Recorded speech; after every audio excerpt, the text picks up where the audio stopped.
Today we are going to talk about something that is not particularly sexy, but it is something that is pretty much required when you're shooting video, especially on bright sunny days like today.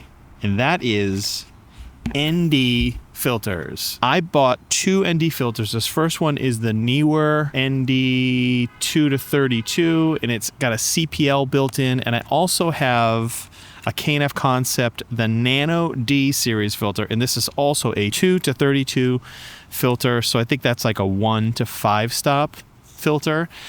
In addition to that, I've got a couple of other options here. I have this short stash ND, actually it's not an ND filter, but it's a polarizer filter with a built-in 1/4 Pro Mist. And then I have my set of Maven filters. Now these are not variable NDs, these are fixed NDs, and I think I have a 3, 6, and 10 stop. Right now, I have no ND whatsoever on my camera because I'm in the shade and it's really not that big a deal. Just so you know, I'm filming on the A7R5 with the Sony 16-55 APS-C lens at f2.8. Not recording in S-Log3, I'm recording in picture profile off with a couple of tweaks. I have like the saturation turned up a little bit, you know, the contrast turned, I think that's regular. I might have some detail turned down. I've got it set up just a kind of a custom setting for my PP off, and I found that this is hands down the easiest way to record videos, because even though you do lose a little bit in dynamic range, you more than make up for it in ease of use and making sure that you're not clipping any highlights, which actually I am in this, because I can see behind me over my shoulder that sky is completely blown out because it is a nice blue sky, but because I'm in the shade sitting underneath a beautiful tree, I need to expose from my face, so that's why I have that sky blown out. Anyways, I am already getting distracted. Let's jump into it and let me show you what some of these filters look like on the camera. Let's get started. Okay, first one up is the K&F Concept, and this one I think I've used it a little bit now for the past week or so, and I'm finding that I really like it. Just the way it works, the polarization effect, like everything seems to work really, really well. I have right now it's set to its lightest setting, so it's just that 1 stop, or maybe it's the 2 stop. But anyways, my shutter speed has dropped from 1/125th down to 1/60th of a second, so that is consistent with adding the 1 stop essentially. And the polarization effect, I'm not sure if I have it enabled or not, but I'm not really concerned about that right now because I'm not dealing with a lot of reflections. I have left the white balance alone. I did set a custom white balance using the Marcus Pix crinkled paper trick. If you have not checked out that video, you owe it to yourself to go check that video out. It is amazing. He is absolutely right. The crushed, wrinkled piece of white paper is literally the best thing to use for setting your white balance. So I've set a custom white balance here, and I haven't changed it. I'm going to leave this white balance the same across the board for all of these, so you can see firsthand whether there's a color shift or not, because that is the most important part with these ND filters is, are they true to color, or do they have some type of color cast on the image itself? All right, that's enough for the K&F Concept. Let's take a look at the Neewer. Okay, now I'm on the Neewer. This is again the CPL and the ND filter, variable ND filter, and this one is okay. It actually, I think, goes a little bit better with the Sony bodies because it's got some silver on it, and it's light, a lot more discreet. Not a lot more, but it's a little bit more discreet than the K&F Concept. But I find like the adjustment for the ND filter is like way too easy. So that's a challenge if you're kind of moving around a little bit and you put it on your backpack, which I do. I use these capture clips, which you can see right here. I use these capture clips, and anytime it rubs up against your body, you can see that the thing moves. Versus the K&F Concept, it's a lot harder to move that ND filter. So once it's in place, it's in place. And I'm also noticing that even though it's at its lightest setting, it does look like it's a third of a stop darker, even when it's at its lightest setting. And it should be consistent because this is ND2, as well as the K&F Concept would also be an ND2.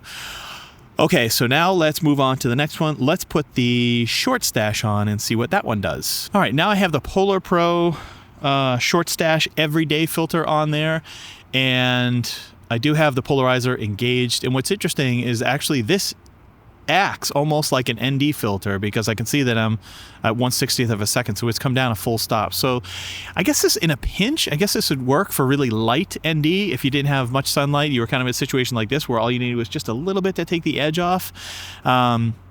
But this also has the built-in diffusion, so I'm not sure what that looks like, if it's blooming. I don't know, you'd be able to see it here in the highlights, and then a little bit softer image on myself. But this is the A7R5, so I'm not sure how the APS-C video looks on the A7R5.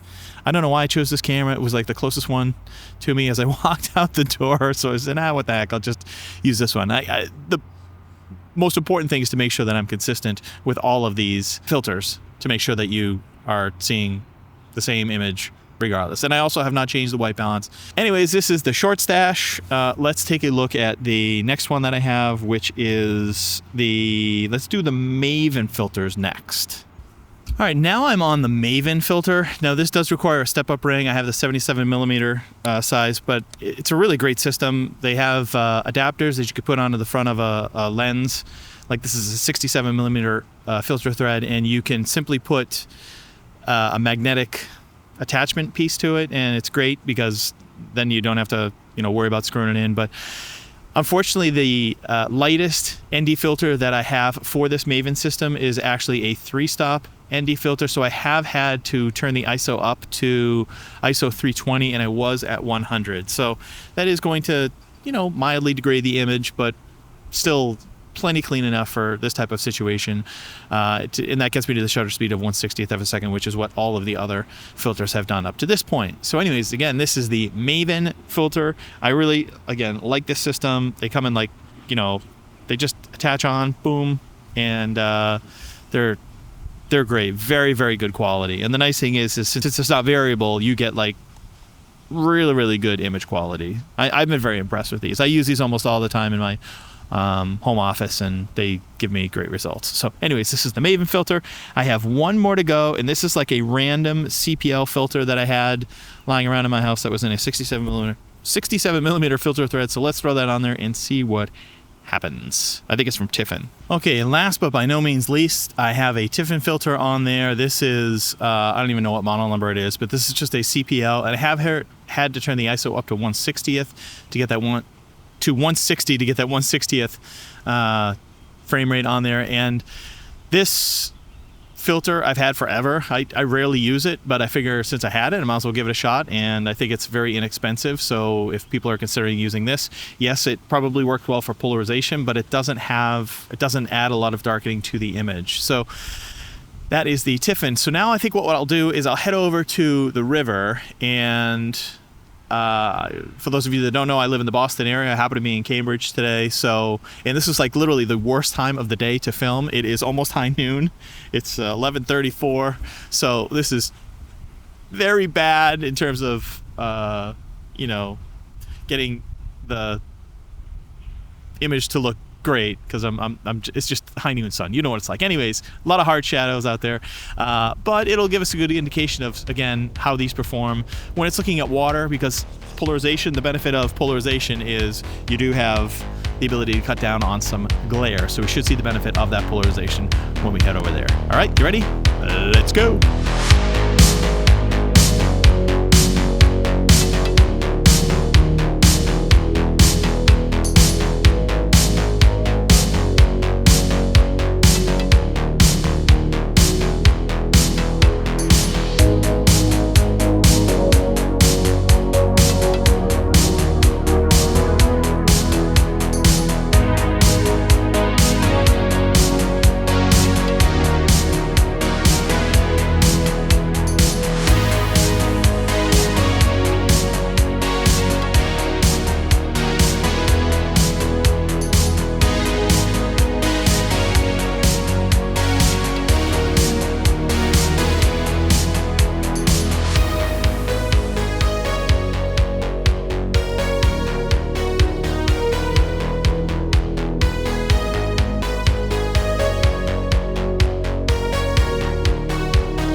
Well, I, for one, am glad that I went through the exercise of trying out these different ND filters in different environments, both in the shade and in sunny environments. The reason why is because there's a pretty big difference between these different ND filters and polarizers as well. I find the Maven filters, these Maven filters here, they did a fine job. But in order to get polarizing and the ND effect, you do have to stack two on top of each other, which is a little bit of a challenge when you are out there in the field. And in fact, if you notice in this stack here, there is no blue filter, and that is the polarizer because it fell off the front of my lens element, and I have no idea. Actually, I know where it happened, but I went back and it wasn't there, so maybe it didn't happen there. I went back to where I thought it happened, but perhaps it wasn't there. So the biggest drawback with these Maven filters is that they do fall off the front of the lens element. So if you're in a static situation where you just got your camera on a tripod, they're perfect. But if you are out and about, you're moving a lot, then you really need a screw-on filter as opposed to these magnetic mount filters. So let's talk about some of those screw-on filters. The big surprise actually was the Tiffin filter. I think it's very inexpensive. I want to say like $20 or $30. Actually, all of these are relatively inexpensive except for the Maven filters. The Tiffin, I thought, did fantastic. When you look at the footage that's over the Charles River there, it really gives that punch and pop that you expect with a polarizing filter in that situation. I was disappointed with the performance of this Neewer.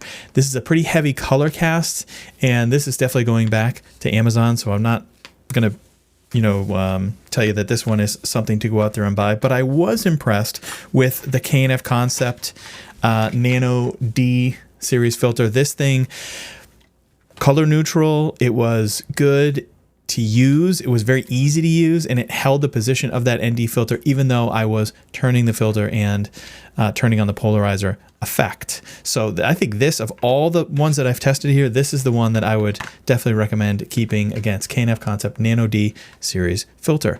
The Short Stash performed perfectly for what it was, but I think my own personal taste is that diffusion built into the filter is great in certain situations, but not for everyday use. Some people may like that. They like that like hazy look. I don't think I'm that person, but in certain situations, if I'm going for that look, I'm thinking especially at like say nighttime, I think it looks great. You've got kind of the blooming highlights, especially on like a neon sign or like a street light or something like that. I think it looks really, really cool. So, but during the day, not so good. I think the highlights looked okay, but they didn't really look anything special. So I would probably steer clear of that during daytime use, unless, of course, you wanted to use it for a specific effect. So overall, the K&F Concepts, I think these are the best value out there. I want to say this is around $50, $55, something like that. This is a 67mm size, but they make all different sizes. In fact, I just ordered another one of these, a 72mm, that I can keep on my A7C II with the 20-70, which has a 72mm front filter thread.